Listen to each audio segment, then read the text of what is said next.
Go ahead.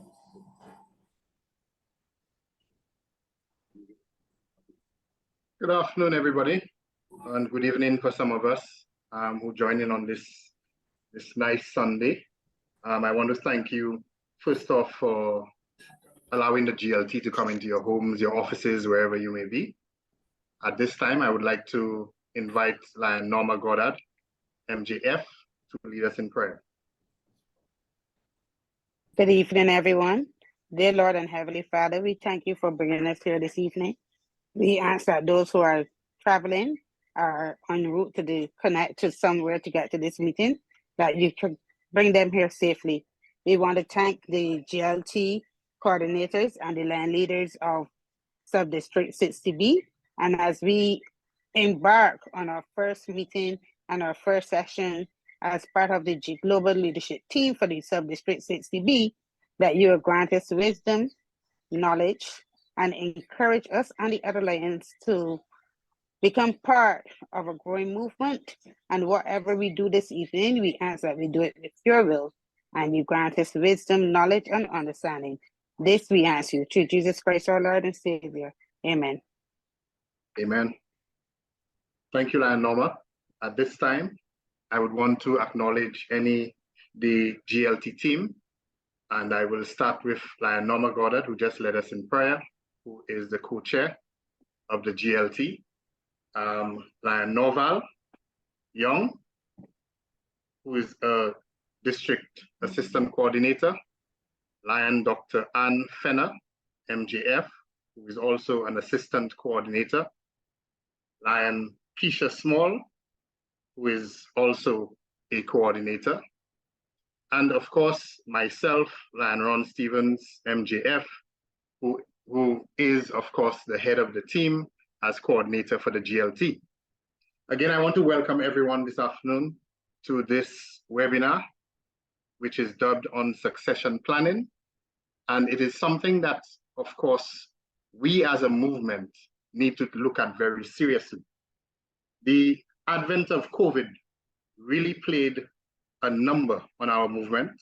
And of course, it showed us that there are things that we have to be very mindful of in terms of how we approach the organization and how we move forward.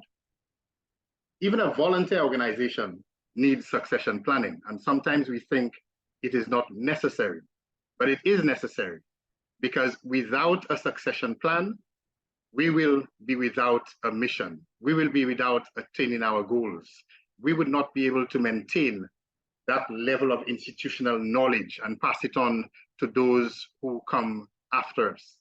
And so it's important for us as a movement to continue along those lines, and even now to place more emphasis on succession planning. It is no big secret that within our movement, we've had issues with succession planning, even at the president's level, for example. And it is something that we need to be very mindful of, because within this movement, you swear we recycle in presidents. And I think we know the story. We've recycled presidents, we've recycled secretaries, treasurers, and the list goes on. But we want to ensure that the movement, apart from maintaining what it is we have to do as an organization in terms of serving the less fortunate, that we take care of what matters, and that is the movement. Without the movement, we cannot achieve those goals. And as such, we must look at each other and provide a level of support in terms of looking at everyone as a potential leader. We should not, and when we look at our code of ethics, for example, we see that things like being liberal with our praise, these things need to be highlighted. These things tell us that we are to take care of each other.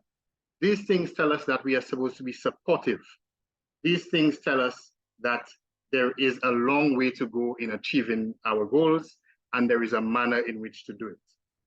We must create an environment, for example, where lions and Leos, right, feel welcome, where it's an environment that probably sometimes we could see as our sanctuary, where we go to when all else fails us.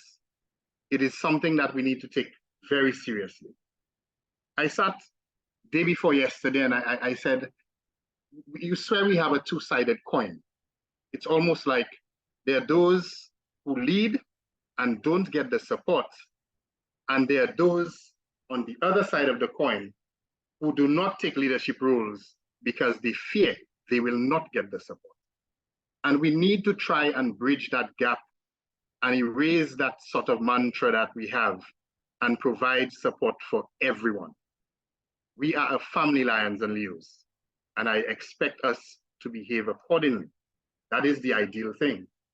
And so we must portray that kind of thing so that we can ensure that we create a level of stability and a level of comfort for those Lions and Leos who are to take up roles. We need to be self-confident. But with self-confidence comes a Lion and Leo family that provides that level of support. And so this evening, the GLT has decided to have a webinar on succession planning.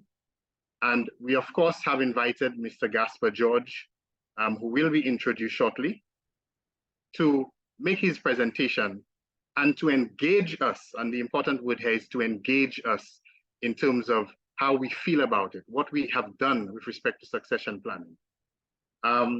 At the end of his presentation, or towards the end of his presentation, I will put in the chat, and I urge you to fill out a short survey for us, please. And before I hand over to Lion Keisha, who will introduce Mr. George, I want persons to ensure that the names that they've registered on Zoom with are your actual names and not Samsung and iPhone and those sorts of things. I mean, we may have persons named that in the movement, but I think for tonight's proceedings, we would prefer if you rename yourselves because we need the information to pass on to Lions International. It's very important. And so as we go on, Lion Wendy, who's here with us tonight, and I thanked Lion Wendy before, before the vote of thanks, is going to ensure that we get the list. So please make sure that your names are correct. If you could do so now. And please ensure that if you're not making a contribution, that your mics remain off. Thank you so much. And at this time, I would want to invite Lion Keisha to do the introduction of Mr. George. Good evening, Lions. Our presenter today is Mr. Gaspar George of Monroe, St. Lucia, who was educated at Monroe College, where he pursued the Bachelor of Arts degree in Hospitality and Tourism Management and graduated with law in that area. He subsequently proceeded to the University of the West Indies, where he successfully pursued with distinction the Master of Science degree in Management Studies with a concentration on marketing.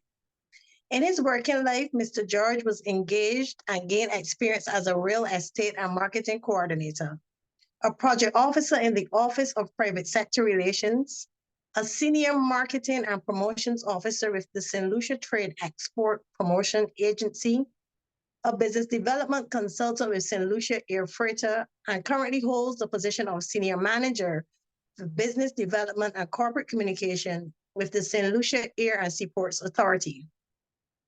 As a result of his dedication to duty and professionalism, Mr. George continues to serve as chairman of the St. Lucia Community Tourism Agency, director of St. Lucia Hospitality and Tourism Authority, member Airlift Committee of the St. Lucia Tourism Authority, port representative on the Tourism Advisory Council, and also serves on the subcommittees on general aviation and marketing communication for Latin America and the Eastern Caribbean. In spite of his compact and busy schedule, he is a part-time lecturer in sustainable hospitality and tourism and customer experience management. Some of the areas of his expertise are strategic stakeholder engagement and management, team collaboration and leadership, corporate performance improvement, communication and public relations, change and business process management, project management, product and market research, business development, financial growth, and event management. A highly committed and analytical business leader with a strong proficiency in delivering operational controls, revenue generation, and profitability. Mr. George's competence in designing and implementing strategic programs to engender growth is well recorded both in the private and public sectors. He is regarded as a progressive professional with a knack for driving processes to support and motivating his team. When he is not fully engaged professionally, he loves some aspects of St. Lucia's home community, as his community is the nerve center of St. Lucia's culture. Further, he has a great interest and is always willing to create developmental opportunities for his people. Fellow Lions and Leos, I give you Mr. Gasper George to share his thoughts on the subject at hand.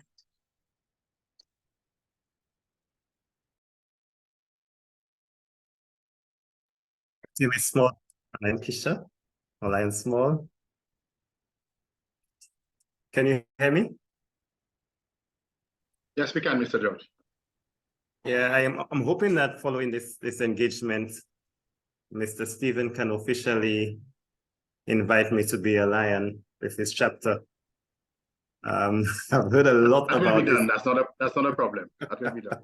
I've heard a lot about this entity, and I think I've heard so a lot from my my early upbringings. But thank you so much, Mr. Stephen, and the rest of your team, your GA.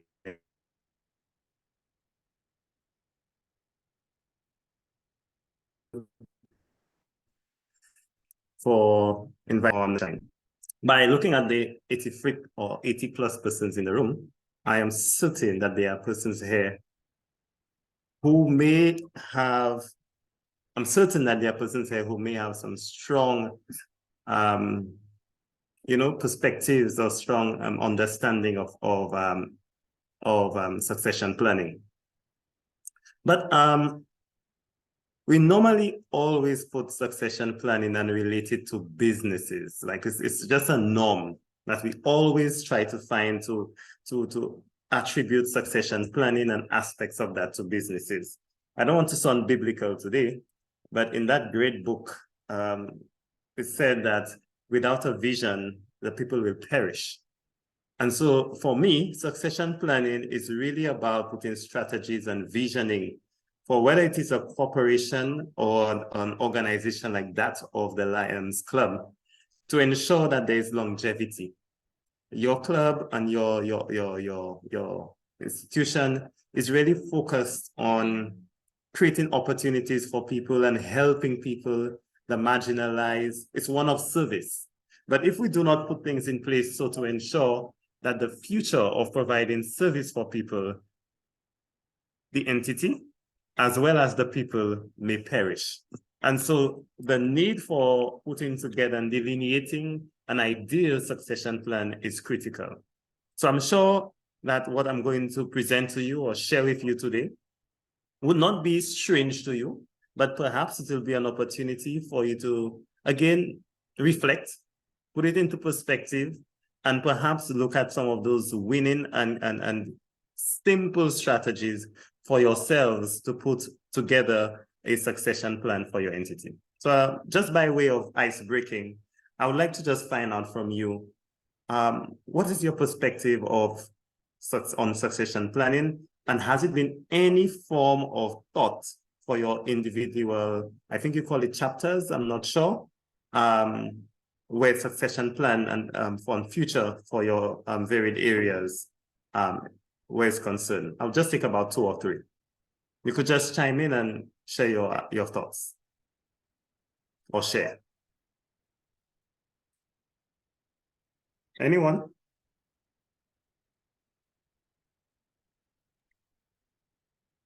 If not, Mr. George is going to call you by name.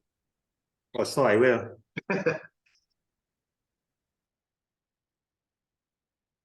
So I'll call on Candice Campbell, the first one on my screen. Candice, can you share with us? Has it been anything that you have been thinking about? Your thoughts on it? And before Lion Candice goes, of course, welcome Lion Candice. Yes, you will introduce yourself and then share. Good evening. Thanks, Lion Ron. I am Lion Candice Campbell, the GLT coordinator for District 60A. So it's very ironic that you would call me first, seeing that I'm first up on the alphabet and all on your list. Well, for succession planning, I could speak in terms of my club as well as in district. It would mean for us coming up with strategies and putting things in place as it relates to leadership.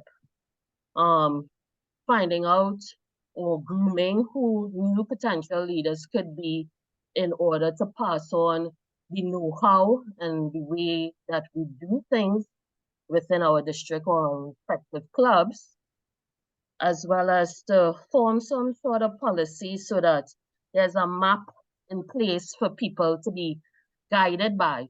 Because what we have currently in the association would be the stalwarts with a lot of know-how, institutional knowledge, and is a matter of passing that down to some of the newer lions who are coming up and serving in leadership roles.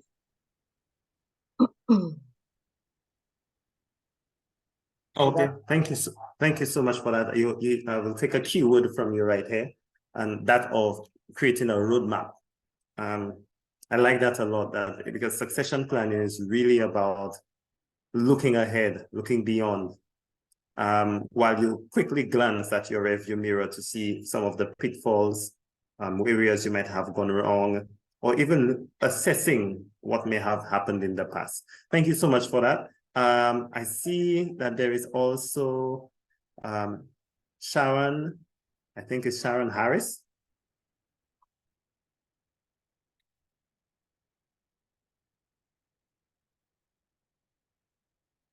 Ms. Harris, you want to share with us?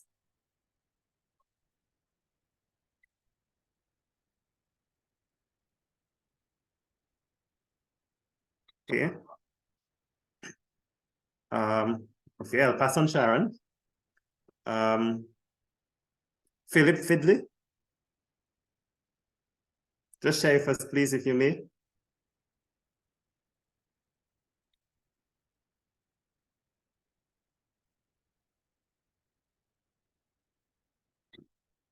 Mr. Stevens, it appears that your people are playing shy. I suspect so. So it appears that I'll just have to continue. This is us tonight, and we'll be focusing on the key to fostering leadership and continuity within the Lions movement. And I'm hoping that I will come back again on screen to maybe ask some persons your perspective. We will, of course, we want this to be more of a discussion than I don't intend of that being a lecture, but to really discuss how and some of the strategies we can consider. So when I was putting this, preparing for tonight, the book Who Moved My Cheese came to mind. And it's really speak about these two little rats in a maze, really trying to analyze the situation. There was one which really moved and got comfortable and confident that the cheese that it had right now would last forever and it would never change. But there was this other one which was forward thinking and created a strategy to ensure that he would always test the cheese, ensuring that the cheese would never run out, and there was other cheese within the maze that he could have gone looking for. And as he found the cheese, he would analyze it, put strategies, map his way, and create very strong points to ensure that the cheese would not go dry. I think that succession planning, for the most part, really can hinge on really assessing the environment and the cheese. For example, my understanding is you have a junior club called the Leos. And of course, the intention here should be for the Leos to become lions. And therefore, we also have to meet the Leos where they are. Of course, you know the aspect of our young persons and of the many distractions that they have. We have to ensure that we put things in place that whatever movement that they're part of can be sustained when they move on to become a lion.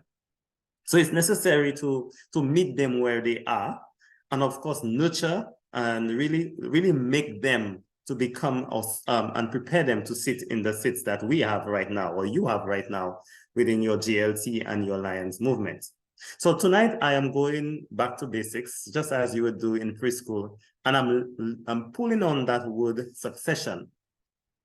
and seeing how we can really prepare a roadmap for each letter of that word, ensuring that the strategies are underpinned by that word succession, because succession comes from that root word success. And succession planning has to do with the success, the longevity of an entity, whether it is an organization or that of yours, towards ensuring that it will remain, it will not die, it will continue. I was part of a cultural group a few years ago, and the founder never found it necessary to put a succession plan. Well, we all grew up, we all became professionals, and now the group is dead. We had no succession plan. So even me preparing for that exercise as well, it really hit hard to realize that something that you could really love, something of service, something that you could give back, when we don't put things together, how it can fall. So work with me as I go through this presentation.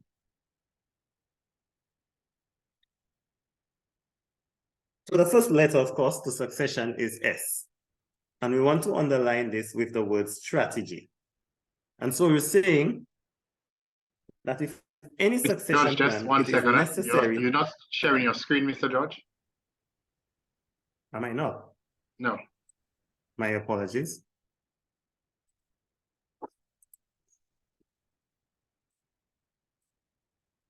Can you see my screen now? Yes, we can. Okay, sure. And please never mind, I have a huge monster in the back. So perhaps he's making noise advising that somebody is coming.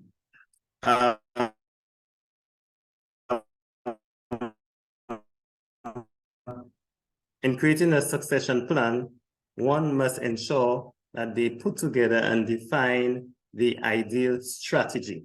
So the development of such a strategy will help identify and groom future leaders within the organization. And we spoke earlier about the lions, on the Leo, sorry. But what about other persons that are within the lion movement right now? Those that may be seated at the back, those that may, it would be necessary to put together perhaps a research, analyzing maybe the ages of your persons, reviewing maybe persons who continually put themselves up for office, going out and looking for those who may be quiet, those who may want to but need the extra push.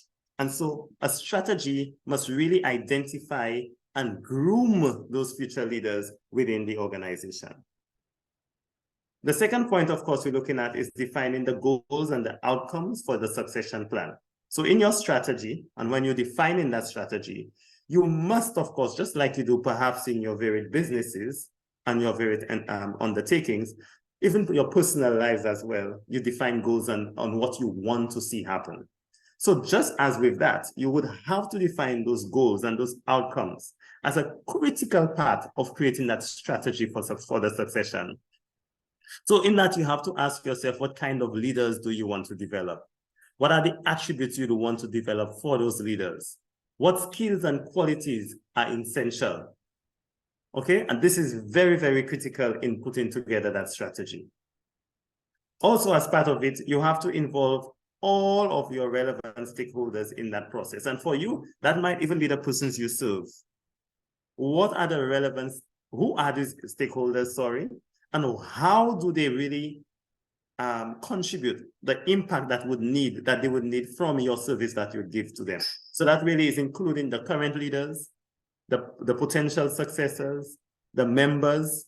You would need to, of course, find from them their input and their perspectives in helping put together that succession plan. Now, once you've done that, earlier from the contribution that was shared, you will have to create and detail a roadmap. And that roadmap would really have to say the steps that you would take towards creating that strategic plan. And of course, it would have to include aspects of the timelines. You'll have to break it down to include aspects of training. How will you promote those persons? Maybe you'll have to put a promotion plan. Maybe you'll have to put even an aspect of an assessment plan or something of that sort, to know that persons are really making their way towards becoming the future president, for want of a better one. But it's clear you have to delineate a clear roadmap that should be adaptable, even putting into consideration changing circumstances. COVID taught us that. COVID taught us that no one is an island, and anything can happen at any point. We do not want to have entities and organizations that when people die, it dies. And so you'd have to really be able to adapt to circumstances as they come. Of course, we'd have to conduct thorough assessments of the skills, the competencies and qualities. Some people are just natural at putting events together. There are some of us, I'm sure, that you realize through the Lion movement that you have. You just say what you want, and they would be able to even bring people together or even coordinate refreshments. So it will be very important to assess the skills, the attributes, the qualities, the core competencies, because you really want to really capture that and really expand on that. But at the same time, you do not have to burn out persons who show those natural abilities, because sometimes some of us with those natural abilities, we get burnt out, and we never say we're burnt out. We continue to want to put ourselves up, and so too, we even get tired, be made tired of. So we really have to identify persons' unique skills and identify the gaps that are existing. So perhaps you would realize that we may have a whole lot of persons within the chapters or the districts who are really gifted in a certain area. And it would mean that maybe we can go down to the LEOs and say, okay, you know what?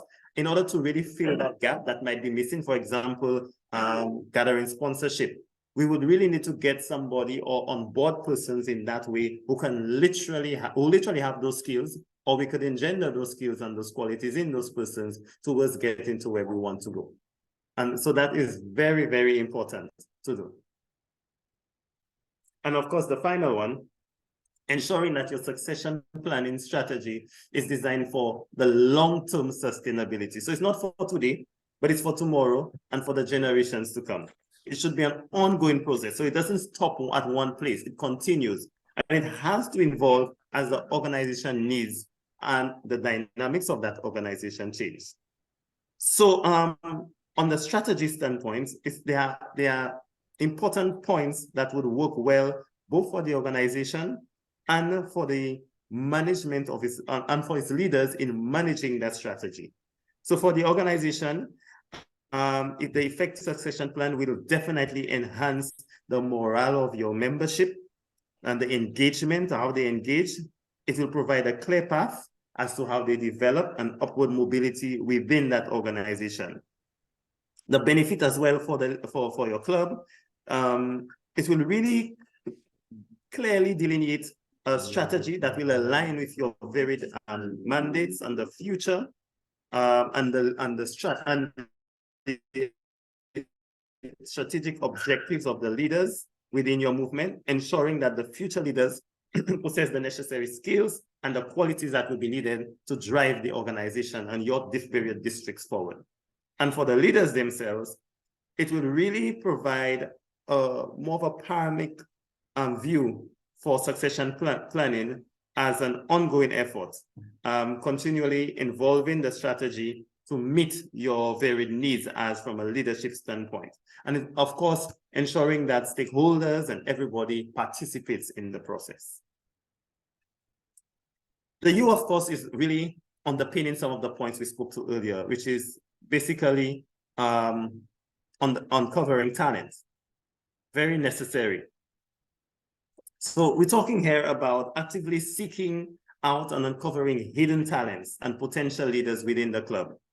There might be persons who in their professional realm are gifted in certain areas, but they come to the club and they're just seated there, just waiting for direction or directives from the president or the leader.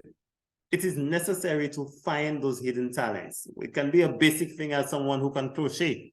How can you use that talent, that skill of crocheting, as it pertains to the mandate or the ethos of your entity? Should it be one that you get some underprivileged girls or maybe some young girls who are disadvantaged in a society, bring them together, bring that talent together and help them to crochet. But at the same time, how are you using that person who may have been able to bring other persons together, perhaps within your Leo movement, and raise them up within your succession plan so that they too have an active voice from the leadership standpoint, and even more so from keeping the organization active and growing. Of course, we have to evaluate the members without bias or preconceptions, giving everyone a chance to showcase their skills and talents. Everyone needs to really, because God didn't give one set talents and another nothing. He gave all of us something. So it will be necessary to take an audit and without bias, give persons an opportunity to showcase what they can do or how they can contribute. Another necessary thing that must be done is creating network events. Now, you guys are very good from what I'm understanding in creating activities for the underprivileged, for persons who are in need. But what about for yourselves, right? When one goes on an aircraft, I'm in the airline, aviation, and port industry. That's where I work right now. And of course, every time we travel, we hear the flight, the briefings, the security briefings, pre-flight briefings, that you must buckle your seatbelt or fasten your seatbelt. Even, and of course, when it comes to the oxygen mask, to put it on for yourself before you can help the other person next to you. Notwithstanding, that can be your child, your husband, your mom, or someone who's a really deep loved one. According to this briefing, we have to prepare ourselves first, and that's the only way we can help another. So it will be necessary for you to create your own networking events and your own mentorship program from within the club so that you can interact with each other. And there, of course, you will determine and find all of the undiscovered and hidden talents. Still keeping on that point, hosting workshops and seminars that focus on talent recognition and development, where members can learn how to identify and nurture leadership qualities. You have to also encourage diverse representation in club committees and projects to tap into broader range of skills and perspectives. So you see, it's kind of recommending and suggesting things that you can do in order to uncover those talents and skills. You can also do that by offering opportunities for members to take a small leadership role or responsibilities from within the club where you can test and demonstrate the abilities. So for example, there is an activity, an event, a luncheon or something that you can do. Perhaps you need to look at persons from within that are not always actively involved and bring them in, give them an opportunity to lead an aspect of it or to take charge of it. And there, of course, you might see or determine their capabilities. They will be able to demonstrate or lead a project. And there, of course, from within, you will be able to identify those skills so as to ensure that you can utilize them for in future succession planning. So, of course, for management, that would help you design opportunities for members to take on small leadership roles. It will also help you recognize talent without bias and preconceptions. There's many things that you can do. You can provide opportunities for persons to take leadership roles for the future. The first C is coaching, where you can provide and mentor programs to prepare individuals for leadership roles. Coaching is a very important part. Even as parents, we have to coach. Some of us, our very jobs, the more fact of it is one of coaching. In succession planning, coaching is a critical part of this. It really deals in really holding somebody's hand and taking them through that process. So how can we do that? We can implement mentorship initiatives where experienced Lion Club members can guide and support other aspiring leaders. And these programs can have clear goals and timelines. And also, you would have to provide regular check-in sessions to say, okay, where are you now? How can I help you? Where are you falling short? Perhaps you should do this that way. My experience in doing a similar thing dealt with that, right? Again, organizing workshops and training sessions that will be focused now on leadership development. With these workshops now, you can really uncover the various leadership skills and even perhaps the deficiencies that lie in areas that I'm not limiting to communication, decision-making, and conflict resolution. Establishing a feedback loop, that one is so important. In coaching, a feedback loop is so important because many times we say that we coach persons, but we don't accept the feedback. Feedback is critical, especially in aspect of mentorship. It provides opportunities for persons to really assess the progress of that very same succession that you're trying to put together. And of course, it might be necessary if you want to pull somebody, for example, to be a president. If you see there might be 7 persons within the district who have the potential of that kind of leadership, to put a development plan for them. And that development plan can include aspects of training, coaching, even grooming, etiquette, and deportment as well. Because as a leader of holding such an important office, there are certain skills, attributes, and qualities that you would need. So within those plans, you would have to be specific with your goals. You'd have to analyze, see where persons have shortcomings and give areas for improvement. And of course, giving actionable, not just in writing, but actionable, realistic steps that can help them reach that leadership aspiration, and of course, to fulfill or complete those positions. Finally, under that C, sharing the success stories is very important. Applauding people, celebrating them, recognizing them is also one that is very important. And there are very ways that you can do it. Perhaps it can be for a Christmas luncheon, a Christmas party, an end of year activity, highlighting the successes of persons who are within that area or that realm of leadership and succession. Now, that one is also very important. That C of care. Your very mantra is about caring for persons. I have an error there. I don't think it was supposed to be lioness, but it was supposed to be lions. But you really have to demonstrate care for all lions, not one, but for all. Because care will bring continuity, which is a very critical part of succession plan. So by that, you have to ensure a smooth transition for the aspect of continuity to maintain your organization. Transition of leadership. One cannot or should not be a president for 2 decades. That does not make sense. The organization will not change. It makes sense for if you're a founding member, if you're a member that is known to have the dedication, train and show somebody how to be dedicated.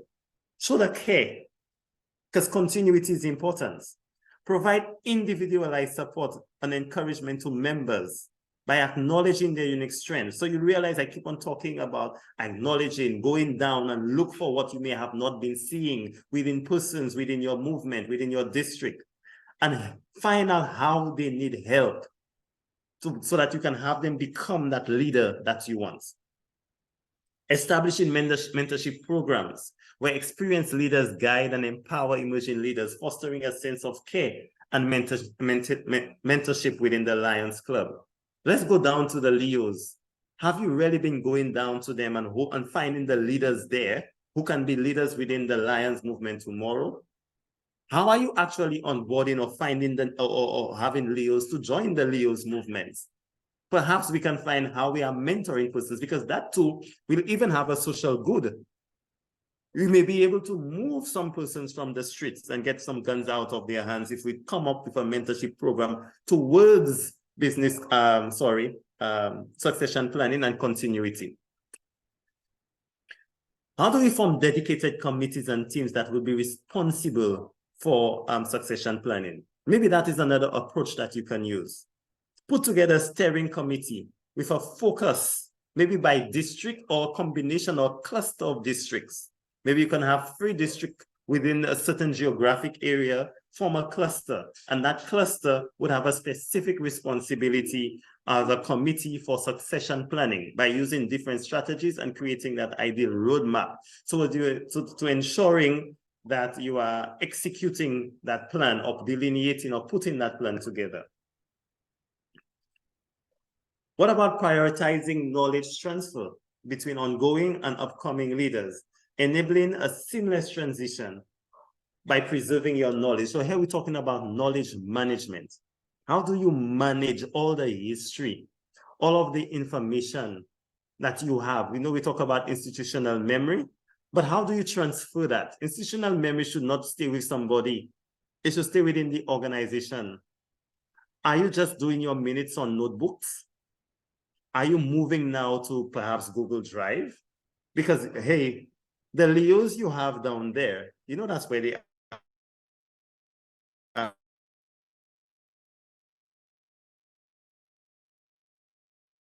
right now. And we're talking now of can move the continuity aspect of your establishment, of your movements. How are you really factoring that? Very important point. So after ongoing leadership training programs, you have to equip your members with the skills and the confidence to take on these roles. How are you going to work with them by creating programs to really move into delving into people's confidence? So you realize I'm talking about creating programs, not just thinking it will happen just so. How do you create programs? Sometimes in my job, in order to get a simple point across, I would create a whole program, maybe a whole activity or event just to get to understand one simple thing that might be part of a research project. It might be a big event, but I'm just trying to get one answer. But just the form that I'm making it different, it gets persons to participate, but at the same time, you can put out a questionnaire, and that's what you're getting. We have to find innovative ways. How are we really utilizing Instagram and the social networks, not only to tell people that, hey, you have helped the impoverished or you have created a soup kitchen there, but even for your onboarding and your own continuity of your entity, subliminally, how do you put that in there?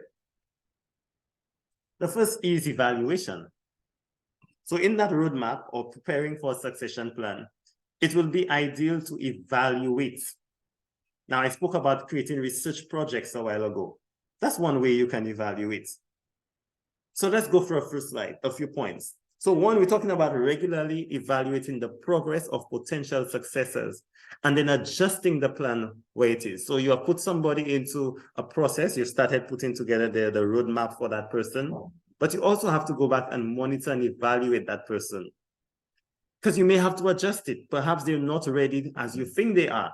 They may need some more training on departments. It can be that they do not know how to speak to persons in a way that they would appreciate it. I hope there are no teachers on board, but teachers normally have this natural thing of being in charge of a class. And it may mean that you cannot be in charge when you are or have that attribute of being in charge so persons can follow. It might mean that in that whole process, that might be an aspect that you need to massage as to how you get persons on board. So how do you evaluate to find where the shortcomings are and how you improve?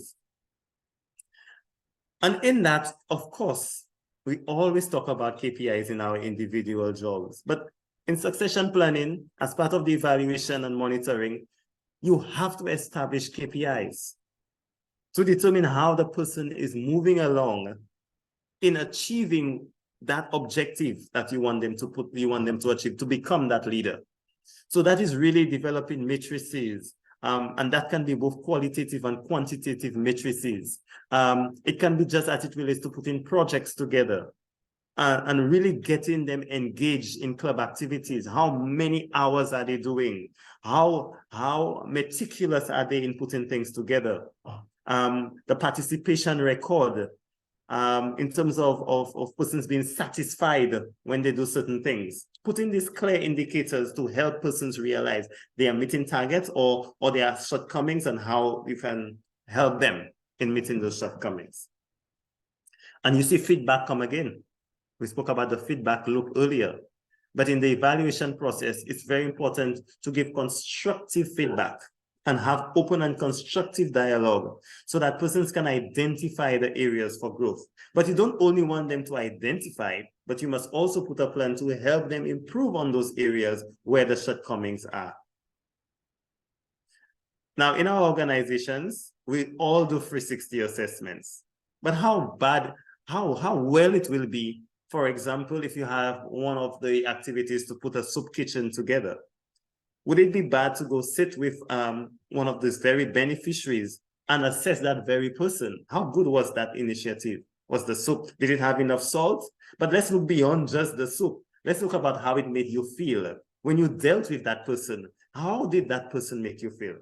So as part of succession planning for organizations, it would be very important to put 360 assessment forms that you can fill out and assess somebody within the own entity, which is the Lions movement, and even outside with the 360. It would really help give a comprehensive feedback that can provide the holistic view of the individual, that is both from within the entity and outside. And of course, you're talking about the potential review of those plans with the successor. And that will help create the individual skill development plan, where the shortcomings are, and you would work with that individual in perhaps recommending ways of which you can improve the shortcomings towards them becoming that leader. And finally, establishing a committee, which we spoke again about. Within that committee, how do you include evaluation? We spoke about that committee earlier. But where do you put evaluation as part of that special committee to look into succession planning? That will help ensure consistency, fairness, objectivity, which is very critical, because in organizations like that, in our local palace, there's a lot of roro, which is a lot of disagreements. So how are we not going to be subjective? And because we do not like this individual, or we may have issues with this individual, we do not want them to be part of it. Or we may deliberately put things in place so that we cheat their process and plan for them to fail. In an organization like yours, because no one should fail, regardless of the shortcomings and disagreements. Support is very important. So we're talking about offering support and resources to help individuals in that journey that we want to put together for succession. You're supposed to be the other lion's keeper. If you are positioning or preparing persons for leadership, what tools and resources as a lion, as a movement, that you are going to give to those persons? And it can be exchanges. District 5 goes to District 4. District 4 is underpinned by somebody from District 8. And guess what you'll find? Sharing of ideas, right? Providing leadership training. And that can be done again by clustering. A lot of times persons don't understand the power of clustering. I used to work with the Office of Private Sector Relations, and there was an SFA 2002 project where we were supposed to really ensure that small and medium enterprises would really flourish. Of course, there was not much money, and we realized there were some unique characteristics and similar characteristics of persons across constituencies. And a beautiful idea was to put them in cluster. So whereas 7 persons may have had challenges in setting up their business, we got a consultant to come in and work with all 7 of those SMEs and get them registered, ensuring that they also have business plans. They have training, or they have been trained on how to do basic bookkeeping. Got a group together to ensure that they procure computers and the like. The same can happen. It might mean that they have the very same deficiencies with training, with the need for requisite training of your members. And District 5, 6, 7 may have similarities. There might be merit in coming together because of scarce resources and create a cluster and create one training program, one leadership training program that all Lions who need that area of training and a workshop, so that you can impart that kind of training and skill and the knowledge that is required in one go. So everybody comes together. Many districts will rise. Assigning experienced mentors to guide. Some of your Lions might be themselves retired. They may not have much work doing right now. Perhaps they could be using Zoom and other platforms or one-on-one mentorship programs with them. What were your experiences like then? It's not wise that you can be retired and packed in a corner. You could utilize some of those strengths by creating perhaps a retired Lions mentorship program where you really utilize your Lions that are within your movement who may be retired professionally or may not have what it takes to really participate, maybe because of a mobility issue. But how do you involve them in that whole mentorship and providing that support, even as a Lion who might not be regular for whatever reason? Creating a network of support within the Lions Club where members can seek advice and share experiences. What about having a speed date night? But not as what you know speed dating to be. Maybe do it around districts in a clustering approach where everybody can come and say, hey, there's one specific issue and we are all sharing best practice. We are all sharing pitfalls to avoid. We are all sharing some of our challenges we have, some of our successes we had there. Establishing a library or online repository of leadership resources, including books, articles, and best practices. And that, of course, you can use easily with a basic tool as Google Docs. You get something good, we put it there, which is part of the very same committee resources that can be utilized and providing support, not only as one district, but all this for all districts. Encouraging leaders to attend leadership conferences and seminars, not only locally, but across. Perhaps the Lions should be putting together specific seminars, 2-day workshops, for succession plans, or creating succession, or succession within the Lion movement, where persons and districts can attend. The other S is selection. Now, in the workplace, that we all know how recruitment and selection is important, because you must ensure that you select the right person for the job. Not everybody can do the job. Somebody may have the loudest mouth in the room. They may always be there on time, but it may not mean that they are the right person for the job. So implementing a fair and transparent selection process for leadership is very important. And perhaps that should even be for part of a document by developing the clear criteria, the qualifications for leadership. And that does not have to be a PhD, a first degree, or a combination of the two. It can really look at the person's skills, their commitment, and how it aligns with the club value. So from a selection committee comprising of diverse club members to avoid biases. And just allow me to go back to this point of developing that clear criteria, focusing on skills and alignments. Again, in preparation for today, I asked some persons, do you know of the Lions or Leos? And they said, well, that's only for persons with money, persons with big jobs. I don't know that they attract persons like myself. And that was from one person asking them. But it does not mean that that person, from what I'm understanding from speaking with Mr. Stephen, is not a potential Lion. So how do we really select persons from outside first, but even from within when they're there to hold those positions? Are we really looking at qualifications as a criteria, or are we looking at commitment and alignment with the core values of the club? We went through this one. Maybe we should start conducting interviews and assessments to evaluate those persons objectively, objectively being the keyword. How do you do so? But of course, communicating the process, letting persons know what they will be measured against and what will be that criteria. That will also always help in creating that aspect of transparency, and creating feedback now to all candidates, helping them understand all of the areas that they themselves would have to improve, or where there are shortcomings, towards being selected perhaps for the future in becoming that ideal leader. We're winding down by the eye of inclusivity, where everybody can have a go. Everybody can send in their line. Everybody can include their interests for leadership roles. So providing inclusivity and diversity in leadership. There is so much happening in the world as it relates to people's orientation I recently knew of all of the pronouns, he, she, they, I don't know, and it goes on, and all the letters of the alphabet. But should that prevent somebody from taking a leadership role? Is the organization already thinking of that?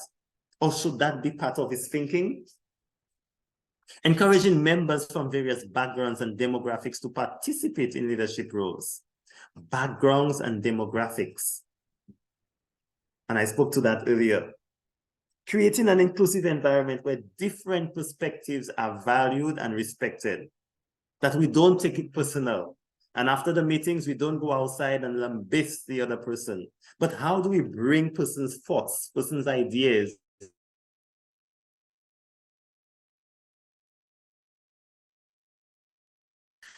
and listen to what we're not hearing, or listen to hear, include it, so that persons remain within the movement, one. And secondly, as they remain within the movement, they put themselves up.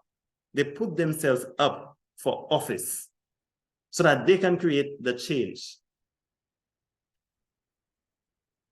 Organizing events and initiatives that will celebrate cultural diversity within the club. Can we put events and initiatives for that would help, persons understand what they're doing and how they're doing what they're doing? Very, very important. What can they do and what can they do well? Creating an event to celebrate those persons. Creating an event, maybe there are persons, again, I said earlier, who are crocheting. Can we put a crochet club? Right? But we're really talking here about cultural diversity. Establishing diversity and inclusion committees to address equity issues and propose solutions. And you may not necessarily have to put a committee just for that, but as we mentioned earlier, putting a committee or designating a committee for succession planning, that can be one of the core responsibilities of that committee. Monitoring diversity matrices, and again, that's putting KPIs together, ensuring that inclusivity is a critical aspect within the KPIs that we are putting together, so that you ensure that it identifies the needs of the movement, for improvement, sorry. Onboarding. So when persons come into the organization, how do you onboard them? How do you tell them about the organization? But most importantly, when people transition from just a member to a leader, what is the onboarding plan that you will put together for them? What are the critical things that they would need to know about becoming a president? How do you hand over or transition for persons to become or sit in that role? Because we shouldn't always rely on baptism by fire, but we should have maybe a playbook or something of that sort that forms part of the onboarding process for the varied offices. So onboarding here is both from the standpoint of persons joining, but most importantly, because we're speaking of succession plan, how do we really onboard persons to hold the varied offices within the movement? Providing new leaders with a detailed handbook outlining the roles and the responsibilities and the club policies. And as an outgoing president, how do you sit in a matter of coaching or the same point of coaching, going through that handbook, explaining the policies so that there's continuity, and even explaining those possibilities, identify shortcomings of the policies so as to review them. Because we go back to who moved my cheese, you always have to review and test the cheese to ensure that it's not, in terms of its aging process, it's aging rightly. There's no mold, there's no bacteria. Similarly, we need to continue reviewing our processes, our responsibilities, our roles, and the policies. And that should also be part of on handle, because persons have different perspectives as well. That is, once you're not really going overboard and changing the philosophy and the ideology of the Lions movement. Scheduling orientation sessions to introduce them to the club members, the projects, and the procedures. Sometimes they know the club members, but how do you officially get them to get the respect for the new office? That's very important. Assigning a mentor, and I spoke to that in the second point, or an experienced leader to guide them in the initial months. Encouraging new leaders to attend leadership training programs and workshops. And we spoke to that in some earlier slides. Can we do that by districts? Perhaps we can have an onboarding for Lions as we change persons within the varied offices, for new leaders, for new presidents, for new persons based on the varied offices that they're holding. Maybe again, bring in cluster workshops on training programs for these new entrants. Conducting periodic check-ins and evaluations to assess their progress and address any challenges. There again, you can use some of the retired, maybe leaders or the retired persons. They can be your outside persons evaluating, assessing. As a lecturer, sometimes you have to, I do practicums and review students at practicums as an external. Maybe you can get external persons who were once in that office to go back and review and say, okay, you're going on a good way, so that you really ensure that there is continuity, which is part of what we presented earlier, and ensuring that the succession plan is really making sense. And the successor is doing what they're expected to do. And the successor is bringing in meaningful change to the organization. And the final one, which is very important, is nurturing. That is fostering a culture of nurturing and encouraging leadership growth. How do you create that environment and engender that nurturing and encouragement, and not always backbiting, but encouraging? Recognizing and celebrating the leadership achievements and milestones. Perhaps we can do that via social media. Changing and not just saying, well, we did this soup kitchen today, but hey, look at this person. Look at this new person who has risen to president. Profiling that person. This is some of the major achievements that that person did within that first year when they were there. So you were celebrating that leadership achievements. Encouraging members to identify and nominate potential leaders for mentorship and training. So even within, creating a system where persons can say, you know what, I have recognized Gaspar is doing really good in that area. He seems to be doing well. He seems to be attending. We gave him this little project. He has excelled in that project. Maybe we can nominate him and look at him as a potential leader.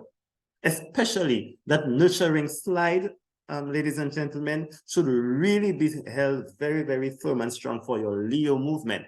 I also spoke to one who was a Leo, and they felt that they were not getting all of that requisite support that they should have been getting from the Lions. So perhaps there is need to integrate an approach in your succession whereby you are looking critically at the Leos to strengthen them within the Leo movement, which is your sub-movement in itself, but also how you nurture them as they graduate. Are all your Leos graduating when they become a certain age and they no longer within that realm of Leo to Lions? Are you sure that all of them become Lions?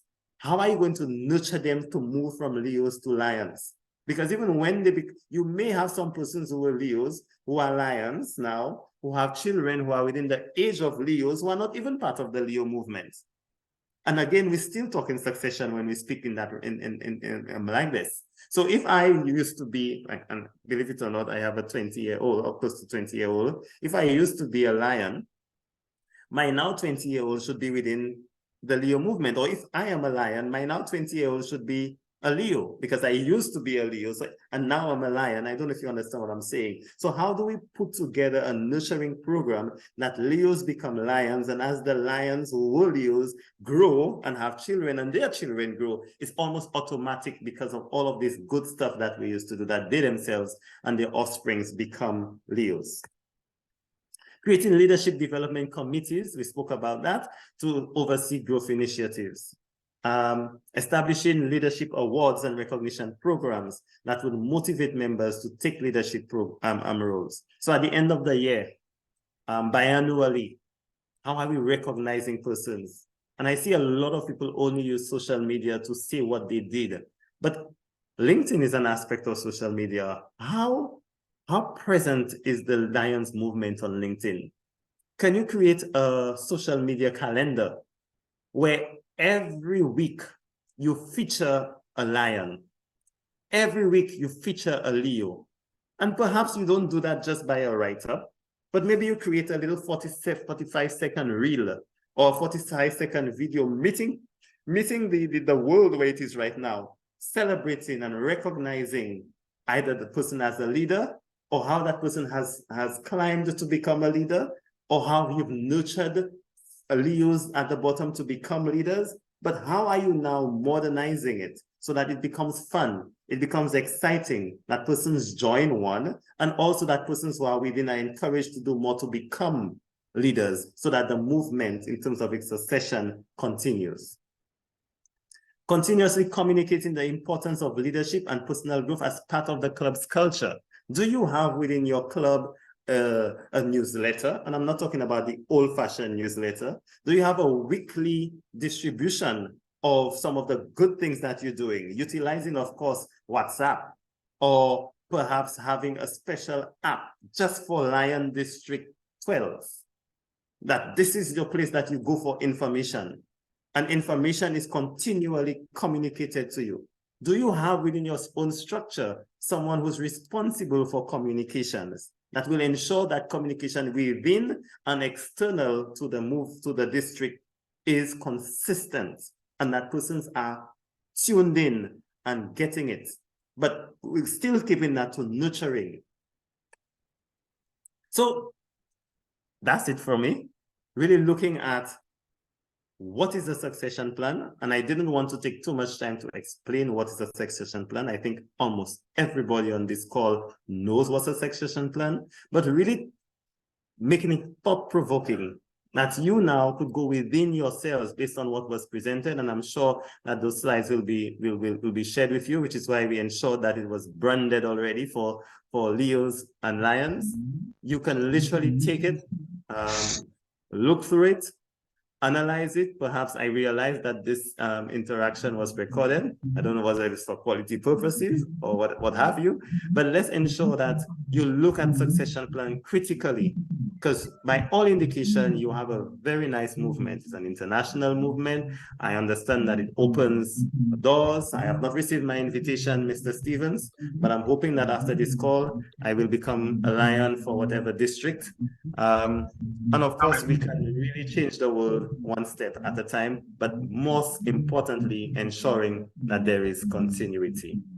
I thank you so much. Thank you very much, Mr. George. Very thought-provoking.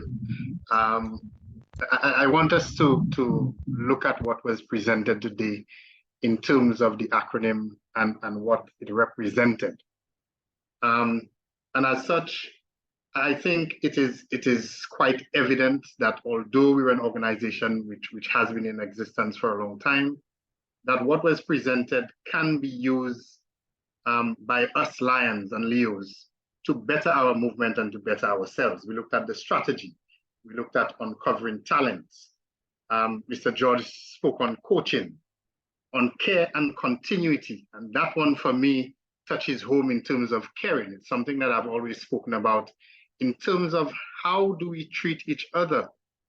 And ironically, he used the example of, yes, you may do work for the less fortunate, but how do we as Lions take care of each other?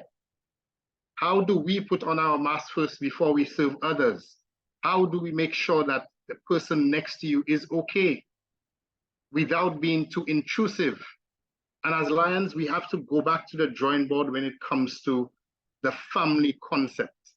And caring for one another allows us as leaders to provide that support that is needed in the various aspects of the work that we do. And he spoke about the evaluation aspect.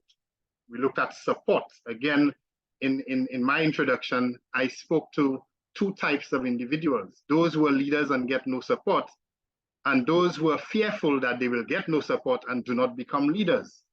And so we really have to take into consideration what our ultimate task and mission is, and to try and nurture, which was dealt with the last point which he raised, that sort of support among ourselves. We have to look at the selection process, which was the other S that was looked at, and the inclusivity, as well as the onboarding and nurturing. And especially when it comes to the onboarding, we have had issues within our movement where we do not sometimes create the environment for a proper recruitment process. And we need to go back to the drawing board and not only sell the sizzle to people, right? But we sell them the steak. So you want to become a Lion or a Leo member, this is what evolved from to Z. And it includes making sure that you're an upstanding citizen, to making sure that you could pay for your dues, which is very important. We cannot take persons halfway down the road and expect them to finish the journey. And so I think in the presentation today touched on a lot of aspects that we ourselves as Lions and Leos go through on a daily basis. And as such, it is incumbent on us as Lions and Leos to ensure that we take care of each other, because if we don't, our success is doomed. And so succession becomes a pivotal role, or plays a pivotal role in where we find ourselves in the next 20 to 25 years and beyond. And so I think, Mr. George, you touched on a number of issues. I will now open it up to any questions and answers, if anybody has any. Now you. And Fenna could always encourage you along the line, Lion Fenna, anytime. I think we have a question from Lion Finley. I just want to say, my dad really wants me to solo for the All County, and I would do anything not to. Rainbow, I'm assuming. Lion Finley? No, I already got to you. We'll work on him together, Reed. Yes, can you hear me? Hi, I can hear Yes, go ahead. that. Okay, I have more of a statement and of two matters as a matter of fact, right? Sorry. We spoke about the recruitment methods and things like that, and how do you get people to join? And we also spoke about the talents of the members, right? What we have tried to do in our club, that is the Port of Spain East Lions Club, is to try to get members at a little session and in meetings to tell us something about themselves that we do not know. How does that grab you?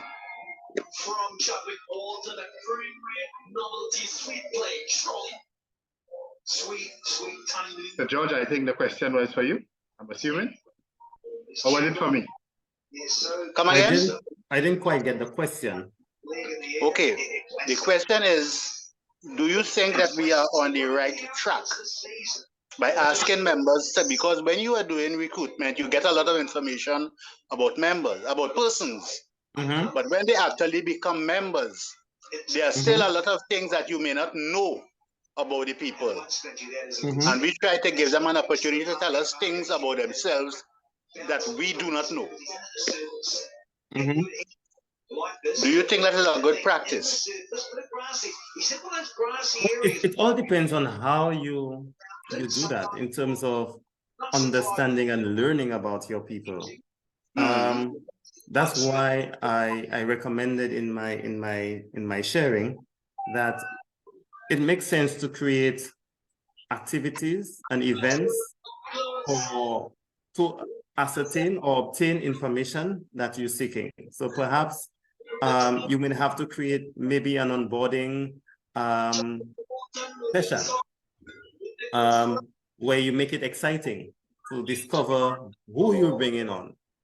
In that discovery, you could have maybe you can create a very simple questionnaire where you can try to understand who they are, what are they looking towards obtaining from becoming a member, but not doing it one time in terms of that onboarding process, but having a series of these activities where you now, as being a seasoned and experienced person within the movement, within your district, analyzing and evaluating that person, recognizing some of the areas, as you said, of things they may have not told you, areas that you are now discovering about them, and how now will you utilize those areas towards maybe growing within your very same movement.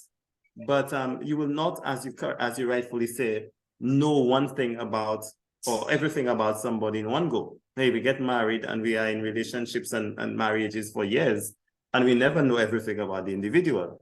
But how do we create that atmosphere, that environment where we nurture, where we understand, where we are in a position to learn our members, their characteristics, their competencies, their incompetencies, areas that they need improvement.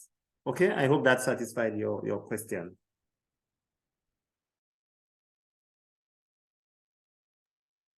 Nan Finley? Yes, it has. Thank you very much. Thank you. You're welcome, sir. Just before we continue with the question and answer, I've just posted the link for the short survey that I would like everyone to complete. Please, if you would, I would be very grateful on behalf of the team. So the link is in there, you just click on it, and whilst we go through the question and answer session, you could complete those. Thank you so much. Yeah, you're out of here. Any other questions? Could you resend the link, please? Okay, I'll send it again. And could we have our mics turned off? I think someone had their mic on if we're not speaking. So the link is in the chat. I posted it again.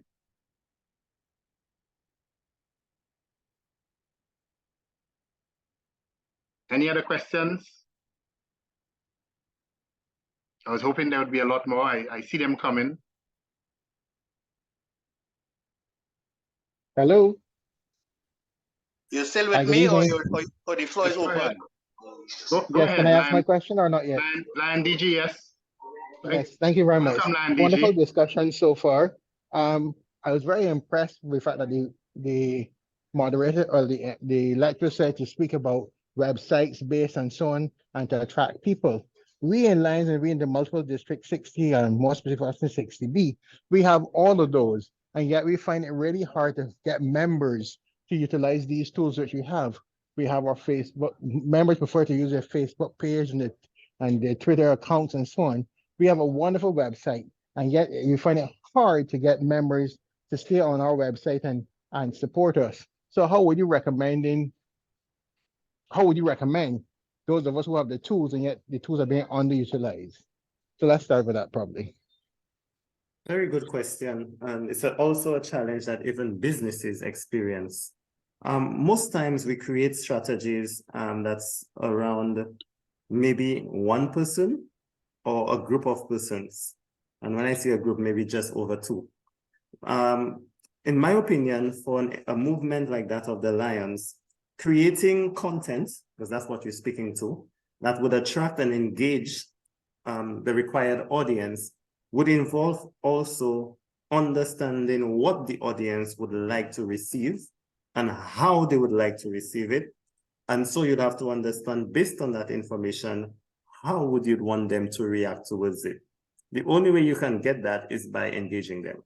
So it might mean that in you now refreshing your content and developing content that should be engaging, you should also maybe do some sort of a simple research. I'm realizing as a marketing person, individual, a lot of times we don't like engaging in research. And I think it's because maybe we think research traditionally, for those of us who are schooled and doctors and professors, only involve that very detailed process of putting together hypothesis and going and test that. No, a research can be very simple. It can be one that you just have a few research questions and using that same academic or other processes, really going out to find the answer and using that information, your findings, to really respond to the deficiency, which in your case, you're speaking about the information and persons engaging with it. And so perhaps one of the approaches you can consider is understanding what persons would like to see and how you would like, and align it now with how you'd want them to engage with that content. I went on to some of the districts who have Facebook and other social media platforms, and I'm seeing to a greater extent that your posts are not consistent at all. In one or two cases, I saw that the last update or last post was in excess of 6 months to a year ago. So what really do you want persons to do when they're engaging with that information is where perhaps you can start. And DG? Thank you. Can we expand it a little bit more?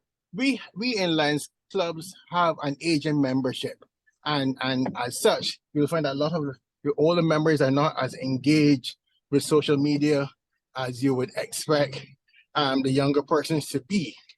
So how, in your reaching out, do you propose that we tackle this problem? We have tried to buddy system people to do the oral thing, but still the take-up is minimal. And as you can expect around the world, all clubs have aging issues. How do you see the future looking as the world become more computer-based, more electronic orientated, and yet we have all the civilization, all the countries. We in the Caribbean have one of the highest number of centenarians, and in our Lions Club that is accurately reflected with the average age being 76 to 81. How then do we take the Lions movement in the Caribbean to the future with our aging population? I like that, and it was one of my findings when I was preparing for your presentation, which in my opinion is a good and a bad thing. It's good in that as it relates to succession, which is what this discussion is about, the fact that a lot of your Lions are over 60, going over and a little over, you guys have built a very solid foundation. And right now, if you put together a very good succession strategy, it means that the future of the Lion movement can be one that will be sustained. And so, in direct response to your challenge in the generation gap and the generation gap aligning to the new movement of digital media and the like, it would mean that you would have to consider a hybrid approach. One, understanding where your people are now, and that's really a marketing 101, and meeting them where they are. So for example, if you do some form of a research or study that suggests that your persons do not want to be reached via social media, which is maybe Facebook and Instagram, because it's not where they want to be met. And if it is that majority of your persons are within that realm that do not want to meet there, it means that you need now to find another means of communication or an additional or a hybrid approach to meet those persons. But you cannot exclude the fact that in the same thinking of succession, that you must also ensure that these new media methods you are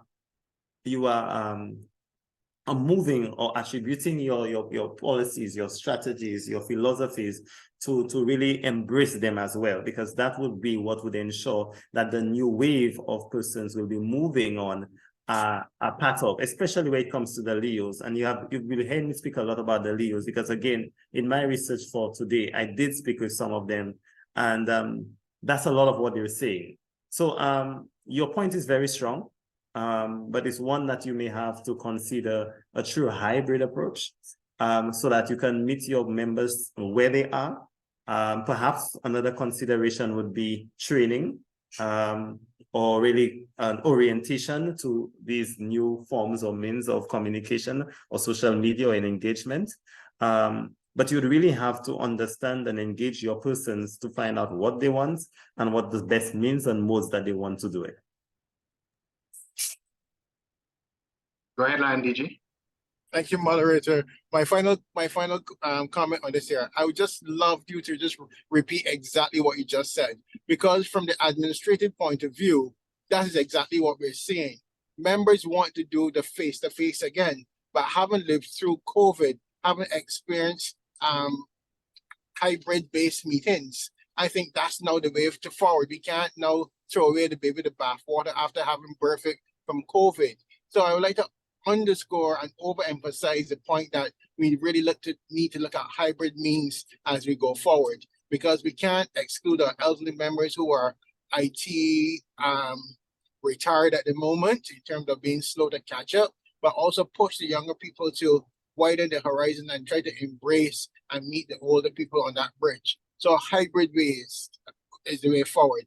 As much as we want to go forward without face to face, we still need to keep that element of hybridness within our groups. So thank you very much for your comments. I enjoyed your presentation. Thanks once again. Mr. Moderator. Perhaps another thing that you can use as you were speaking that came to mind, maybe you could create a recommendation, could be to create an event where you have an exchange, where the Leos are engaging with the Lions, where the Lions, in the whole spirit of succession, can maybe induct into Lions, whereas the Leos are inducting the Lions who may be technologically challenged into the new wave, and maybe selecting how they show them to navigate, or tell them what is new and trending, and find a way to make it work. So it's like an exchange. Welcome to my world. Welcome to my generation group, my demographics, whilst I am also learning about you. Because a lot of times, young persons feel like the older persons are just not what they want to be with. But I have learned that if you can put together a very interesting approach so that there can be exchanges, maybe that can be one to induct the older folk to understand that new wave of digital media. And I don't think digital media should be ever considered as being new. I think there are other new approaches and new methods and new means and new modes that perhaps they don't know. For example, I feel I'm still within the digital communication and digital social media era, but I still have a lot to learn from TikTok. And I feel like when it comes to TikTok, when I have to speak with my sons and they speak to me of TikTok, I feel like I am already 80 plus. And so, there can be some form of an exchange, and perhaps seeing how you can utilize the Leos in maybe managing your social platforms and the exchanges, and really make it a hybrid and interesting approach, that you are engaging one while you are nurturing one, while you are preparing your succession for the other, so that at the end of the day, the continuity of the both Lions and Leo is secured. Thank you, Mr. George. A point well taken, and I must thank the DG, the District Governor, for his inputs in terms of his line of questioning. As Lions, we must always remember that the movement should accommodate us. We have a knack for thinking sometimes that we have to conform to certain things as per what international may say. I am one who believes that there must be a balance between the two, and therefore the suggestions made and the line of questioning asked does lead either into a hybrid or into a means that we accommodate our membership. That is the only way we're going to move forward. And so if it means in the changing of the time for meetings, where it is more convenient to people, probably the location, changing up how we do the meetings to accommodate your membership, then that is where we have to go, because all of those things play a role in terms of keeping our membership. I mean, we look at each one, bring one, and all those sorts of things, and we keep on preaching of bringing in persons of quality. But you can bring in persons of quality, and if we don't adapt, and if we don't conform, and if we don't accommodate those members, we are going to lose them in the end. And so thank you for that contribution, Lion District Governor. And thank you, Mr. George, for your response. Before we go on with the line of questioning, I just wanted, of course, the District Governor preempted me recognizing him, but I want to thank you, Lion District Governor, for being present this evening and joining us on the workshop. Lion Candice, ironically, was identified at the beginning of the meeting. It was so ironic that Mr. George, who has no idea who Lion Candice is, called on Lion Candice, and Lion Candice is the GLT coordinator for 68. And I also want to recognize, I think Lion Sherwin Greenidge is on, and Lion Sherwin is the MD60 GLT coordinator. So I just wanted to highlight those persons, of which I am a part of a bigger. Thank you, Ron. You're welcome, Lion Sherwin. And at that point, you could either ask a question or make a comment. You jumped the gun, so go ahead, Lion Sherwin. No, I am good. I just see the excellent and timely presentation. And you know that in our sessions, we thought that this would be a good jump off point. So I'm happy that you were able to get it started. So we look forward to the other exciting presentations, not only in 60B, but in 60A. And as you indicated, we had a plan that whatever happens and whatever sub-district will be shared across so everybody can benefit. So thank you again, and thank you, team. You're welcome, Lion Sherwin. On the point Lion Sherwin made in terms of sharing, the three of us have met in terms of GLT. And the point that he raised is that we're not going to be selfish. We cannot be selfish in our movement. And if Lion Candice has a workshop in 60A, Lion Candice will invite us to 60A. And the benefit is that we're educating our members irrespective of the sub-district. And this GLT team, under the guidance of Lion Sherwin, has decided to go that way. And we're going to ensure that the year that persons benefit with whatever workshops that each sub-district has. So any more questions? If anybody has any more questions?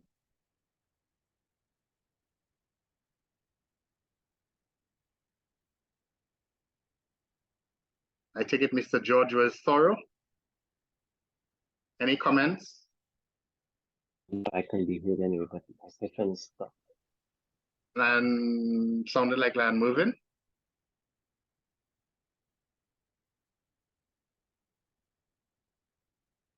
Let me just give one comment, Lion Steve. Remember to offer that invitation to Mr. George. Oh yes, I'll be sure to do that. No problem, Lion Sherwin. Let me just a reminder to persons, the link is in the chat. So if you could go into the chat, click on the link, and please just give us some feedback in terms of the workshop, as well as other questions that we may ask in terms of deciding the way forward in terms of what we present to you. Go ahead, Lion Moving. I was being bumped on and off, so I hope this was not already addressed. But my concern, a great presentation by the way, but my concern is fear of failure seems to be one of the deterrents that people use to not assume leadership roles. How can we address that? Are we being too critical of our Lions? Because I find in my experience as Lions that people choose to shy away from leadership roles because they fear that they will fail and be criticized. How can we address that? I think firstly, we need to embrace that failure is part of our very existence. Even some of the persons that you help, one can say, quote unquote, for example, if you do a soup kitchen, that the persons you're serving have failed. And that is a matter of opinion. That's a matter of perhaps people's own situations. That's perhaps a matter of maybe the disadvantages or the bad situations or bad decisions persons may have made. But it doesn't mean that they are doomed for life. I think if the movement embraces that, of course, leadership decisions in terms of sometimes directions might not always be the one that would channel or bring the organization or project to where we want it to be.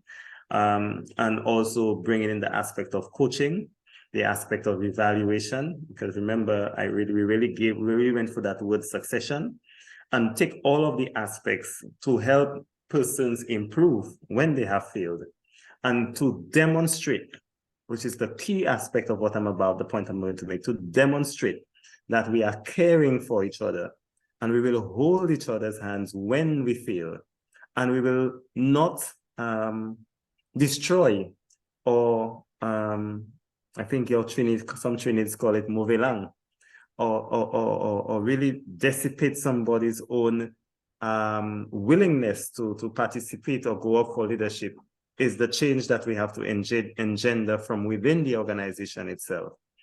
But the word here is demonstrate that as Lions, we are holding each other and we're not tearing each other down or apart when we don't meet the targets and the KPIs or the intentions that were originally set. It's not unique to this organization. It is also within our workplaces that persons do not always want to go up for offices because of that fear of failure. But for an entity like yours, perhaps it's a good place to start by recognizing persons and not tearing them down when they do not meet certain targets, KPIs, or intentions. Thank you, Mr. George. And again, it takes us back to our code. Thanks for the question, Lion Moving. But it is something, and in the point I raised earlier with respect to the two types of individuals, there is a fear, because I may not have been supportive this year to an individual, and if it's my turn as a vice president and I am now going into the seat as president, there is a sense of reluctance in terms of me doing it, because I may not have performed or provided the level of support, and I'm fearful that when it's my turn, the same will be wielded upon me. And as Lions and as Leos, we need to remove ourselves from that trend of thought, because we have to understand it is not about us. It is about what our mandate is to help the less fortunate. And so we need to put aside some of the pettiness sometimes that evolves within the movement. I am quite aware we're better persons. We have better persons within the movement. And as such, we are capable of providing that level of support and ensuring that our succession plan and, of course, our movement remains and stays the course. Any other questions?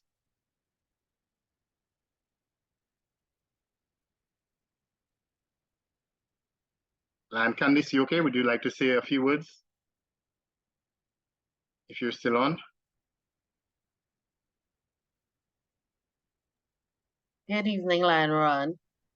I said it in the chat, but I would reiterate it. I mean, Mr. George, you did this topic justice. How you would have presented the information, I think on all levels, club, district-wise, we could use it as quote-unquote a roadmap to start those thought-provoking questions to put plans in place. I mean, on the MD level, Lion Ron, myself, and Lion Sherwin, we would be smiling in the background because you would have touched on a lot of topics that we would have discussed in our planning meetings. And I'm really happy to see it was brought out here in a general public forum so that all the various Lions would be privy to this rich information where hopefully they could go back to their clubs and take it and start to work and implement on a lot of the valuable nuggets you would have shared that you could just literally run with and put into action. So I really thank you for that, Mr. George. Okay, thank you very much, Lion Candice. I noticed we also have Lion Denise, past council chair. Lion Denise, would you like to say a few words? It's so nice to have you from 60A over in 60B. Good evening. Please excuse me, I cannot put on the camera at this moment. But that's just okay, just to say, I'm sorry that I joined very late. It sounded as if it was a very interesting session. I don't usually miss these, but I had another project. But from your sum up of what took place, I know for sure that all the participants would have learned a lot. And I like the last part I heard about making sure we bring everyone in the fold by using all the media available to meet those persons. So we just shouldn't say that we should embrace the new digital word I can't, the avenues, the new digital avenues, and forgot those persons who would have been accustomed to the traditional ways of communicating. We need to involve all, and as you said, use the hybrid approach. So I'm assuming that everyone enjoyed the session. Sorry I missed it. Thank you very much. Thank you so much, Lion Denise. Okay, any more questions? We have a question, Lion Leona. Yes, good evening. I also enjoyed this workshop. Very, very informative. I just want to know, is this information somewhere where I can use it, see it, hold on to it, use it? Is it somewhere where I can retrieve it? Okay. Okay, what we're going to do, Lion Leona, in my discussions with Mr. George, and I think he hinted on it, we are going to provide all of the information to all of the clubs. We'll make sure that it goes to every zone chair. I will also pass it on to Lion Candice in 60A if needed. But we will make sure that everybody has the information available. And if Mr. George, what he can do is to tweak based on some of the discussions that we have, whatever other issues that may have come out of this evening's discussion. Once that is done, we will pass it on to everybody. Thank you. Thank you very much. You're most welcome. Valuable, very valuable. Thank you. Most welcome. Any other questions? If not, come on, I'm tired. If not, we will go to a vote of thanks. Going once, going twice, 3 times. Let me invite Lion Norval to give the vote of thanks.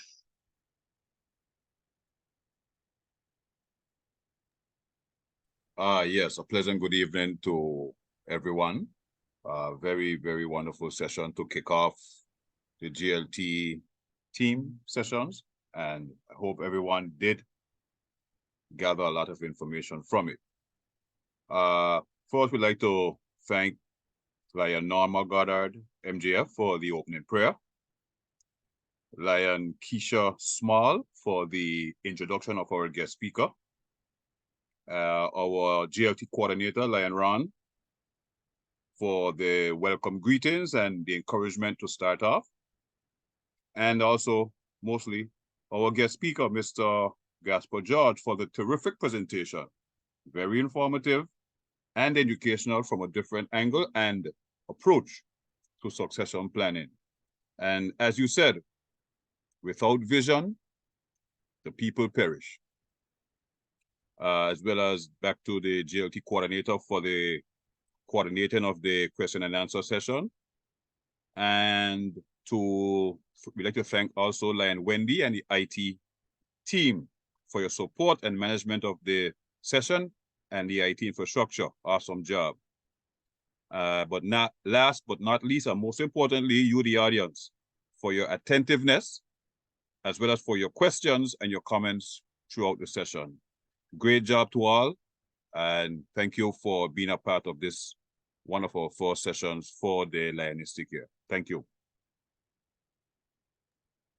Thank you, Lion Norval. And on that note, I just want to remind persons again, if your name or your status, if you're in a position to change your name on the screen, please do so now so that Lion Wendy can capture the information. I have received 2 persons whose names who were driving and cannot change, but I have the names. So the rest of you, if you could just take 1 minute, please, to change your names and ensure that you've completed the survey in the chat. Okay. Land District Governor, are you still with us?